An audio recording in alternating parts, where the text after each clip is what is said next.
as we've come to say, this one, I also think this happened with Paprika too, except I was trying to like stumble through the things that happened because I didn't really get it. Well, the visuals are so crazy that it's hard to describe with words. That's a movie that like watching it is I would say is a must to understand. Like us just rambling about what we were seeing in Paprika just doesn't make any sense. This one will. My summary of it's going to make you feel like this movie is kind of lame. You should absolutely watch it. That is not the case at all. It is not lame at all. So our main character, Mima, is a low tier pop idol in her 3-person pop group. Cham. Yeah. Cham. I just want to say before we move on, Cham kind of rocks. It's also kind of rocks. That's also the shortened version of their name. Their full name is Cham de Kiss. Oh, I didn't know this. Yeah. Okay. I saw it on one of the little things. Cham de Kiss. It was like, oh, okay, that's interesting. I don't know what that means, but me either. Cham rocks. Give me full Cham album now.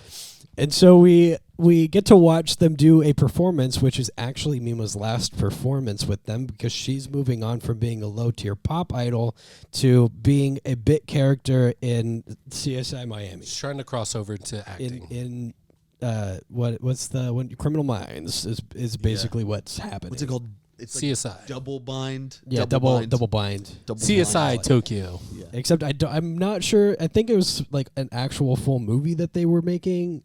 Or was it a series? No, I think it's a series. Yeah, okay. Series. Yeah. So she got a bit part in that and is trying to transition to being an actress, mostly because her agents didn't feel like she was making enough as a pop idol, which is what she wanted to do, and felt like they could elevate her career. And she's a real Harry Styles. Yeah. Yeah, except without all the hair and less baking. He used to work at a bakery. He did. Oh, I thought you just meant he smoked. That's more Harry Styles lore than I know. That's he used to bake the bread at a bakery. How does everyone not know that? How does you're Harry a fake Styles. Harry Styles fan? No, I'm not talking about Harry Styles I thought too. Smoking weed. I'm talking about him baking bread. He used to bake bread before he was in One Direction. I thought you were just saying he used to get before baked. Simon Cowell scouted him for One Direction. He was just back there, baking bread. Cute little bakery boy. Yeah, bakery boyfriend. Yes. So Mima, not a bakery girlfriend, feels kind of like reticent about going into this. She already has a bunch of fans from her pop group. Yeah, there's one who's paying very hard attention to her from the... Yeah, one that basically follows everything that she does, who is also a character who is minorly deformed. He looks very weird and very uncomfortable. And, like, truly... the first time you see him, he is incredibly. It's really it's uncomfortable. Yeah, like you look at it and you're like, oh, that's weird. And to speak about what you were, not to go back down this hole, but you're right. Like it's important that this is an animation almost because he is designed to look unsettling. Yes, like it is not like he is a horror movie villain. Exactly. Yeah. And like he's breathing heavy. He's like it's everything really, he does. Like everyone's like having a good time at the concert. And he's sitting there in the very front, like putting kneeling his hand close enough to where he could like have her dancing in his hand. From his perspective. Introduced. Yeah. And so, and that's where it clicked in my head. I was like, this is about stan culture. The movie is done. And I was like, I get it immediately. This is what we're talking about. Easy. And so, small things happen between the time that Mima gets out of the pop group and starts being an actress. We know that she's got a lot of fans that are very opinionated about the things that she does. As fans tend to be. They tend to have lots of opinions about the people. We learned that there is a little fan group on the internet. This is like the beginning of the internet, too. Yeah. It's like she doesn't even have a computer yet. She doesn't even know what a computer does. Yeah, it's like 96 or 97, and like this is the internet is it's just new. Sort of. And her female agent tells her about this basically like blog that's called Mima's Room that tracks all of the stuff that she does. to the point where like they get her a computer so that she can keep up to date with her fans. And so she goes and does her first day on set. She has one line and she's stressed about it. And if I remember correctly, they cut to like them filming the scene, and it's like a really grotesque murder. Like I think the joke is that it goes there and it's like both of his arms were cut off, and like it's like so. Yeah, that joke is so funny to me. Anytime anybody uses that joke of like you cut and it's like something really really grotesque being said on film, it's so funny. And so it's very like. I think it's also important that they went with like the calloused filmmaking approach of like, this is a very unsettling thing, and she's like moving into a weird part of her career, and everyone's just going through the motions. Like this is just another day on I set. feel like it's a very accurate portrayal of the biz. Yeah. Some fan mail comes in for the lead actress, and there's actually one letter that's for Mima, and so since she's actively in front of camera, they give it to one of her agents and they go, hey, this one's for her, by the way. And then it cuts off screen and there's an explosion. She's about to deliver her first line ever. Yeah, and then boom, the letter blows up in her agent's hand, which is nuts. And her, right? How did they get a bomb that thin? The 90s, man. Everybody was like putting stuff in envelopes. Yeah. Do you remember the arsenic. anthrax scare? Anthrax. Anthrax. Mm-hmm. There was a one recently that was like multi-state like mail bomber where somebody was putting bombs in mailboxes to where like when they open the mailbox it explodes, which was stupid. Don't do that. Do something else. Hey, listen, don't put bombs in envelopes or mailboxes. I just realized somebody could edit that to make it sound incredibly. Hey. Put don't. This is okay. Don't worry. We only have 100 plus 118. Yeah, and the only person that's going to edit that is me.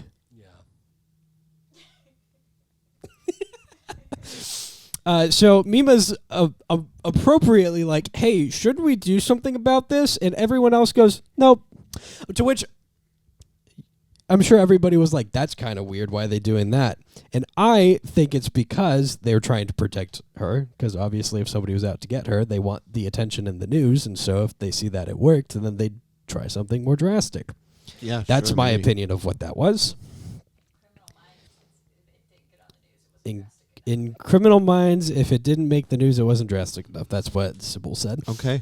As we learn later, that's actually my headcanon's not the case. Because there's some weird stuff going on. I love that you went out of your way to be like, my headcanon is this is why that happened. Actually, that's not true. That's so good. I love that idea. Actually, that's not true at all. But I'm just spoiling it for everybody later who's got to be able to read between the lines. Because if you haven't watched the movie, you're watching this instead, you're making a mistake. First of all. Second of all, you know what I'm talking about. You all know what I'm talking about. You know what he's talking about. Unless you didn't take the 10 minutes to decompress after it ended and we're just like, that was weird, and moved on with your life. Anyways, so they just continue on with their day. Mima goes on to the chat room, not the chat room, the blog, and is like, oh, there's a thing that says my diary. It said that I went to the store today and I got myself the expensive milk and food for my fish. And that's really weird. How do people know about that? That's really weird. Extremely specific. Yeah. She was like, oh, they really follow me. And then she read that and she was like, oh, literally. This is a problem. They're literally following her. And so from then on out, she's very self-conscious, obviously, because she's being followed. And she's trying to succeed in this new career path in her life and is being followed actively. And I feel like some things dig deeper into that until it gets to the point where her agent's talking to the writer of the show and is like, hey, don't you think that we could get some more lines for her? She's really doing really well. And the guy goes, well, actually, I have this really drastic idea that would get her a lot of screen time. And the idea was, and this is where the trigger warning comes in, it's a rape scene. It's a murder. It's the murder show where she is a dancer at a club who gets, and and then has a split personality disorder that eventually evolves into being a murderer. And so that's the scene, and her female agent is like, "Hey, I don't think that's a good idea." And she goes, "Well, I mean, I'm open to the idea. It's not like it's actually happening." And so she goes through with it. And surprise, as it turns out, she actually gets very emotionally affected by doing the scene. Because that's what happens. Surprisingly. Especially when you don't take too much care and attention to your actors who have to do stuff like that. And then all of her fans are really normal about it, and they're really accepting of it. And they're like, they don't slut shame her or anything. She gets called a traitor. Well, I want to say her manager was very upset having to watch that. Yeah, her manager did. When they were filming, she started crying. Yeah, and was like so angry that she had to leave. Yeah, because that's how intense that scene was. And like even there was a part where during the scene, because she's dancing, and the crowd gets a little crazy, and they start grabbing her on stage, and then they had to do a cut where they stopped. Everybody had to stay where they were. And then they were going to move the cameras, and then when they said action, they were going to start but just with a different angle. And the actor was like, "I'm so sorry." Like no, which I thought was an actually like nice. That's a detail. Break. That's a detail that I thought was really like that. Even the actor understood the gravity of the scene and the fact that she was a young girl who this is like her first gig, so. He was probably just like he was a side character. And I thought that was a very nice moment for her to have. Yeah, right before the horrible stuff actually happened. Yeah, but you have to think they're trying to be professionals, and so they're trying to show the like professionalism of the moment, even though it's so heavy and affects her so much. And what's really interesting here too is that like I don't know, have you guys seen Millennium Actress? Have you guys seen the other? Okay, Satoshi Kon in all of these movies that he's making is dealing with like film as dream, like it's all of them. or like we can kind of movies TV. If you've watched one, you'll know. Yeah, and so all of the movies do this, and it's so interesting that his first movie is kind of like creating this dichotomy of like, here's the real world, here's what's not real, here's what we're creating, and here's how they speak to each other and relate to each other and affect each other, and also have this strange dissonance. It's like impossible to actually draw yourself to a full understanding of how these things are working together and completely separate at the same time. Yeah, I agree. Like in these smaller moments, and this incredibly disturbing scene that is in no way like pleasant or anything. Like or arguably necessary for the show that they're making. Yeah. I mean, it's like really it's graphic. Definitely just gratuitous. It's so graphic, and like in the context of the movie, it just is like I don't know. It's crazy. The last time I watched this movie, I was like, I'm really not looking forward to getting there, and I don't know if it's necessary. And then I struggle with rape scenes in movies. It also often. dragged on for so long. Well, and then I watched it again, and I was like, no, the point that the movie's making is that it's here. Uncomfortable. It's here. Like he is making the point of how unnecessary that is. Yeah. Yeah. And drawing those I mean, like, there's so many scenes in this movie that the whole movie is just inside of, right? Yep.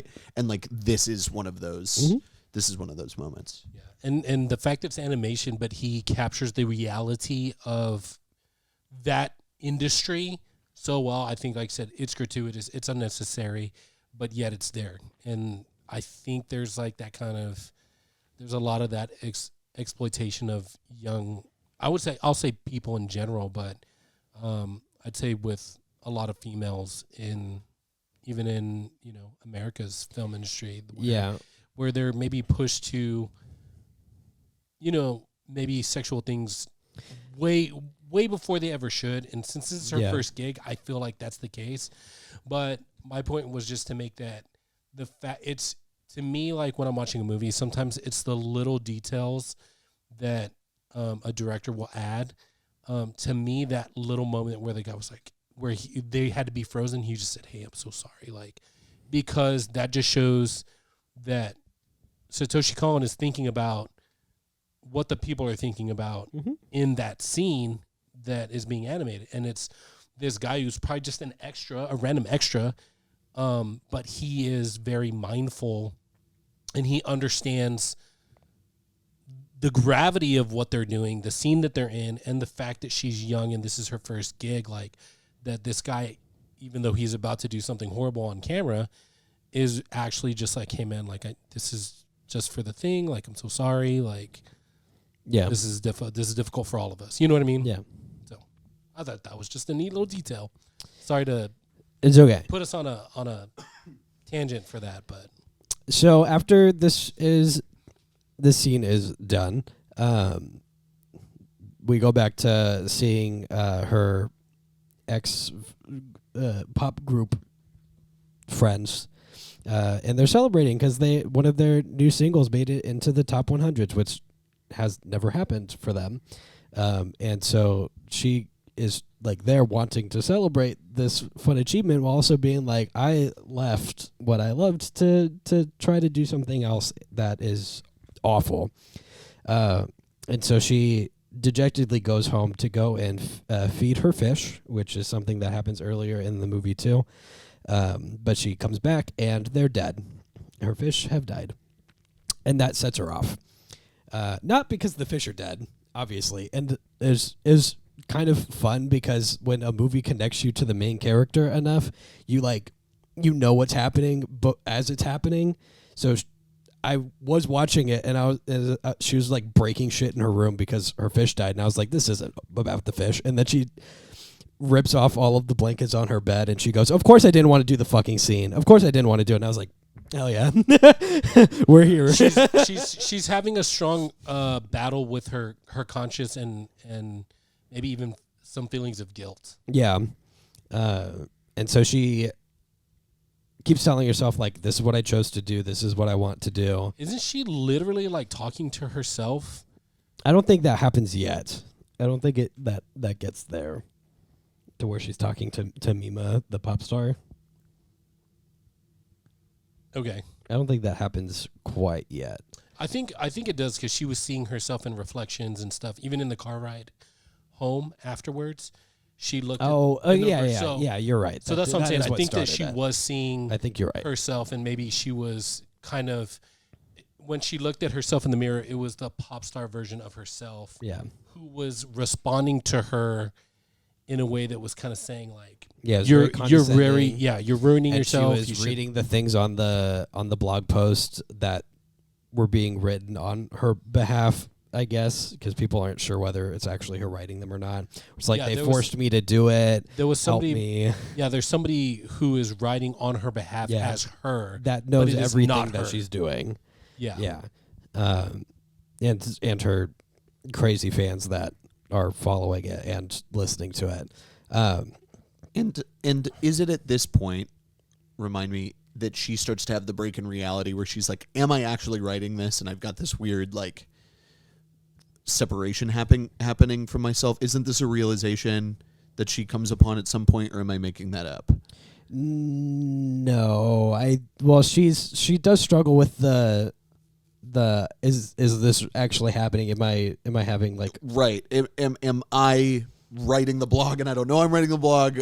Is any of this? Am I actually seeing what I'm actually seeing? Know, I don't know if she actually had that moment.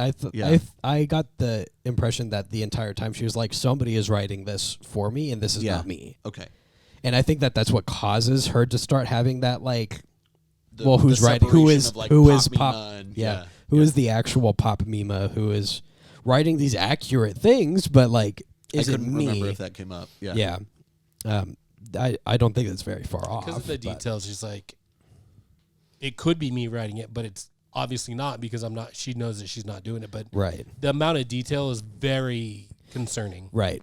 And then I can't remember exactly what happens after this. There's a point at which that she goes and does a photo shoot, and doesn't the stalker guy try to like attack her at some point? Not yet. That happens later. He continues to to follow her around. Like he's everywhere. He's showing up every so often. Yeah, he is everywhere. And she's avoiding as many people as possible and like running from people in public. And she does this photo shoot. Her ex-pop group members make a comment about how the photographer has a really really bad habit of getting models to take their clothes off, and of course she's just going to do it because why wouldn't she? And then that does happen, and then it gets published, and all of her fans definitely don't get weird about it. As Hunter put it, they definitely don't get weird about it. Nobody's weird about anything in this movie. Everybody's normal. And reacts everybody goes, "Wow, good for her! Wow, look at how confident she is." People making their own decisions. When people make their own decisions, everybody's normal about it. Yeah, everyone's super normal about it. It's like in real life. And the weird dude who I don't think is actually ever named goes and is definitely not super weird about it, and goes and buys all of the copies and takes all of the copies of it so that nobody else can see it, because this is not who she is. This isn't who she is at all. Yeah, he's trying to protect her. So yeah, he's got to protect Pop Mima, because that's who she is, the sweet innocent pop star. Yeah, and she can't be anything other than what he wants her to be. Right, because that's how stands work. He literally, because it's at a magazine stand, and one guy's looking at it and he sees him, and he just rips it out of his hand, and then he mad dogs the guy selling the stuff, and then it cuts to his room where he has like all of them. It has to be all. He of went them. around the whole city, got all the magazines. Like it. Apparently, this guy's got money now. Yeah, thick wallet for sure. And then I'm starting to forget, because this is where it starts to like blur together a lot. It's not complicated. It's just a lot. And it's complicated when you're watching it, but once it resolves, you're like, okay, yeah, I get it now. So Mima keeps on having this like identity crisis of who is she? Because she's not doing what she wants to do. She's not who she's become. All of her fans think that she's a traitor, and like is completely going against who she was as a person. She's not happy. She doesn't know if she's the one who's writing all of this shit, or if somebody's stalking her and is like out to get her. And then there's the thing where like her job, like the show she's filming is dealing with it. Her character is dealing with like dissociative identity disorder, and so then like things she's doing in the show she thinks are happening in real life. Yeah, and it keeps on blending in. Together. Well, also people, and then the producer of the show gets murdered. People around the show, just people that are involved in her life and maybe around this decision start to die, start to get brutally murdered. The producer of the show gets murdered. The writer of the show gets murdered, and then there's this is like towards the end, but one of her agents also gets murdered. So and people are starting to make the jokes. It's like, oh, she's cursed. Let's start making bets on who's going to die next. It's tech humor. That's what they were making. Tech humor. Wait, does the tech, as a former actor, does the tech group talk about the actors this way? Yeah, no, I remember specifically in high school theater being like, man, wouldn't it be so cool if we had a phantom that just like sat in. Wow. I have never known this. No, the techs are extremely morbid. I've worked lights once and it was fine. Yeah. I wasn't a techie. There were jokes about how if we focused the spotlights enough, we could burn people's corneas on stage. Wow. Yeah. Okay. Not like they would do it. Yeah. And you guys sound like... Oh, yeah. We had some of that, too, where it's like, man, if they just dance a little bit closer, they might. You guys sound like you were written by Satoshi Kon. That's dark. It's just tech humor. It's quite literally, like, even when I was working at SeaWorld, that's very dark as an adult, coming from a light guy. There was a lot of stuff. I'm just kidding. That wasn't a light guy. Come on. I was digging him, but... Oh, okay. He's not paying attention. Yeah, I was trying to see if that dude has a name. I think he does. The Wikipedia is referring to him as Me-Mania, I think. Oh, yeah, because that was his online name. Yeah. It was Me-Mania. Yeah. And so there comes to this, like, battle with Mima, who's, like, is she going to get murdered? Is someone out to get her? What's going on? And it comes to she's starting to think that too, that someone's trying to get her. Yeah, for sure. And it does come to the point where the online not real Mima is messaging the fan group to the weird guy Mimania, and is like, that's not who I am. She's an imposter and she's trying to ruin my image. And he goes, that I will take care of her for you. I will get rid of her. Yes. Which is crazy, because at this point we have no idea like what's actually happening. I for a long while thought that the weird dude was the guy writing the blog. Yeah. And so he was just talking to himself like, yeah, I'll kill her. I'll kill her for you. Even everybody's crazy in this. Everybody's crazy in this. Which is not the case, which is not what happens. But I did think that was what was going on for the longest time.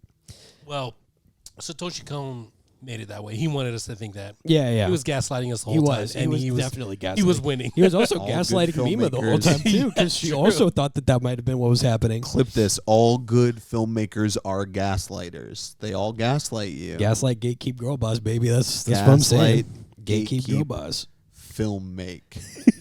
What's the thing called? Check the gate. Gaslight, gatekeep, check the gate. Is that something, right? Check the gate is like in film. Never mind. That's a sound thing. Oh, it's a sound thing. Oh. So now that I have my microphone back. Oh. This is so warm. Oh, yeah. You got warm hands. I run hot, buddy. Check the gate is sound. Because the gate is a thing that allows the sound to go through without noise. Remember the times that I've been on set and like heard people say stuff and like hey, I don't know anything behind the camera. You're doing a great job. Thanks. I'm hanging in there. Just stick to your cue card. You look pretty, so you don't have to learn the tech stuff. That's the important thing. That's what they always told me on set. Nobody told me I looked pretty on set. Oh, thank you. Yeah. You want us to write you a bigger, heavier scene? Right now? Yeah. No. Okay. Good answer. Good call. Answer. Good call. I didn't want to get murdered next week anyway. So yeah, this all like culminates to Mima goes in and like has like a whole week of just disassociating and being like, I don't know what's real, but she gets through the last shoot days and they're like, yay, great. You did such a good job. We're done. Congrats. And she's like, oh, and it feels like there's just like this breath of fresh air. And then the weird guy shows up after everybody leaves and she's about to leave. And he's like, hey, you're an imposter and I'm going to murder you. And he's very weird about it, too. He's like serial killer-y about it. This time, he's weird. He was not weird before. This time, he's very serial killer-y about it. He's like, it's time for your next take. And just tries to stab her. She gets away somehow. Because, gaslight, gatekeep, girl boss. She girl bossed it. Check the gate. And her manager finds her and is like, oh my God, I've been looking for you everywhere. Come get in the car. I'll take you to Mima's room. Yep. Which I also thought was kind of benign when I was listening. I was like, that's a weird way to phrase it. And it cuts very briefly to our other manager who got murdered, and the weird guy is also dead. So that's that was the last murder. Maybe. So we know it's not him. So we know it's not him. Because he's gone. Yeah. So Rumi, the manager, takes her to Mima's room, which is an exact copy of what Mima's room looked like before she changed it up and left the pop group and all of the fish are alive. And Mima goes, hey, this is kind of weird because this is my room, but it's not.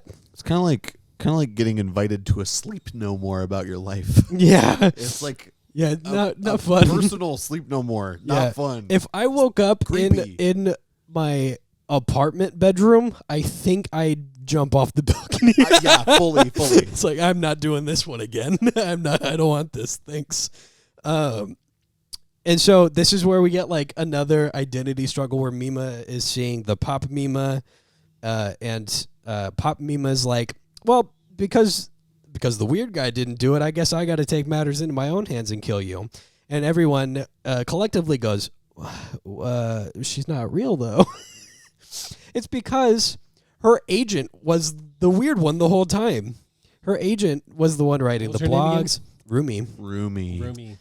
She was a bad Rumi. Yeah, she is the toxic stan who wanted to be to be Mima the whole time. We've all had a bad Rumi in our lives. And so, thank you, Jarvis, for your riveting commentary. Contributions. I know my contributions are helpful. Yeah. So there's a final struggle where Rumi's trying to kill Mima for 10 minutes. She literally running around the city where Mima's like, help, somebody help me. And nobody does. Rumi's having a psychotic break. It's like a yeah, they're all having a psychotic break at the same time. Well, it's fucking nuts. She's wearing her idol costume and she puts on a wig and then her eyes fix. Yeah.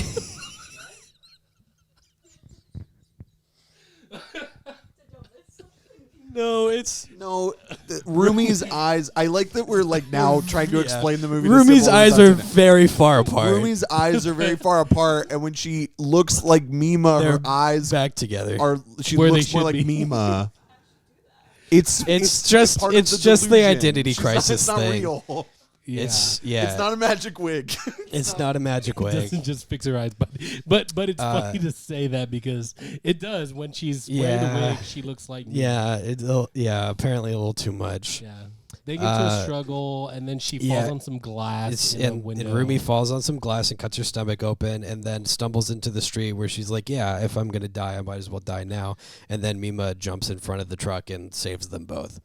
And then Rumi goes to the psych ward, and Mima sends her flowers every once in a while, which I think is very sweet. It was very nice of her. She's a good person. And that's the story. And she ends up being like, no, yeah, I'm confident that I am myself now. And she is the reason why I am myself. I was trying to remember what the last lines of the movie are because they're really great. But it's her looking in the rear. Yeah, and I am lines me. Of the movie, wasn't it her just looking in camera saying, "That's all, folks"? No, I think you're thinking of. Am I thinking of a different movie? I think you're thinking of that one Looney Tunes cartoon where Bugs Bunny dressed up as a lady. Tunes, that's where I got confused. Okay, I thought the last line. Different anime. If Looney Tunes was around, was in its heyday when Perfect Blue came out, they would have 100% done that. They would have done a great send up. It would have been Bugs messing with Daffy for an hour and a half. Yeah. But there's that shot of her looking in the rearview mirror and saying something like "I am me," having full ownership of herself. Again, I'm the real Mima. See, she goes, "Yeah, I am Mima," and then her eyes drift apart. Hey, you! How'd you like that episode? Did you like it? You like movies? You like this one? Do ya? You should subscribe to this channel right now. Also, as well. Yeah. You got friends? Yeah, you do. Do you? Hopefully. Show it to them. Show this to them. Prove it. Prove it to us you got friends. There's other videos to watch too. Why don't you watch those if you're so cool? Yeah, prove you're not a bot. Leave a comment. Word.